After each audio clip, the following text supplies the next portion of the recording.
Do you warm up before you go paddling? Believe it or not, some people don't. But warm-ups are really important.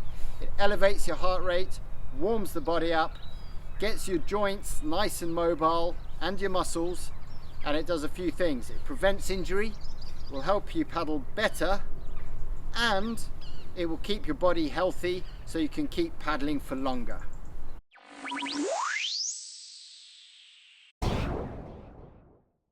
A few months ago, we had keen slalom racer Callum join the team,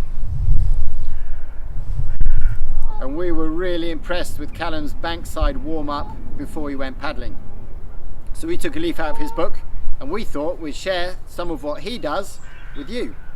It's quite simple. Firstly, he does pulse raises.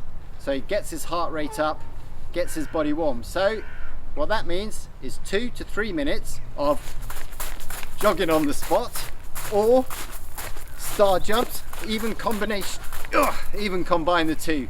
Get that heart rate up. Yep, I'm not out of breath just yet, but when you've done it right, you might be a little bit out of breath.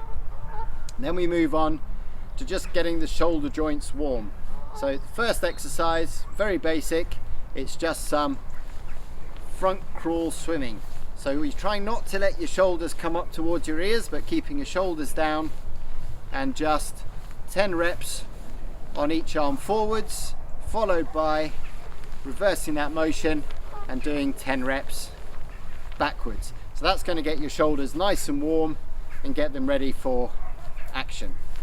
Next up, you're going to activate all the muscles in and around the shoulders. So arms go out to the side, your shoulders stay down. Again, we're not letting the shoulders come up towards the ears, and we're starting with some fairly big circles on each side. So we'll start with these forwards and then making those circles smaller and smaller and smaller until you have just a little pulse at the end.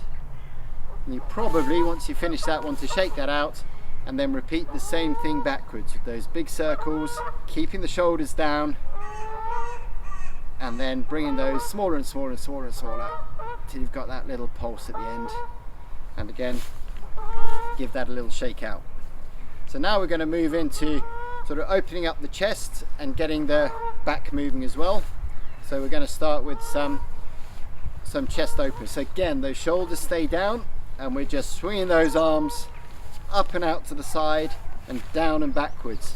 So again, another 10 reps on each side will really get the shoulders, the back, that chest nice and warm and opened up. And then, I guess last but not least, everyone wants to be nice and stable and balanced in the boat, so you have to get those hips warmed up.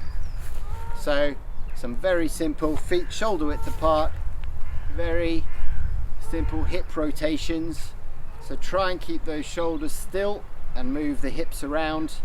It always generates a few laughs from your mates on the bank, but the last laugh will be with you when they're falling in and not enjoying life on the river. So make sure you do at least 10 of those in one direction, 10 in the other direction. And then you're pretty much ready to go. All you need to do, make sure you grab your buoyancy aid, paddle and boat. If you have room and space, go and do a little on the water warm up, which means getting out on the water, paddling around nice and gently for 5 minutes or so, going through all the strokes that you might use whilst you're paddling. And then your body is primed and ready to go. If you're paddling somewhere like a river, which you don't have a good warm-up space on the water, warm up 2 to 3 times, get your body ready, and then you'll enjoy happy paddling for many years to come.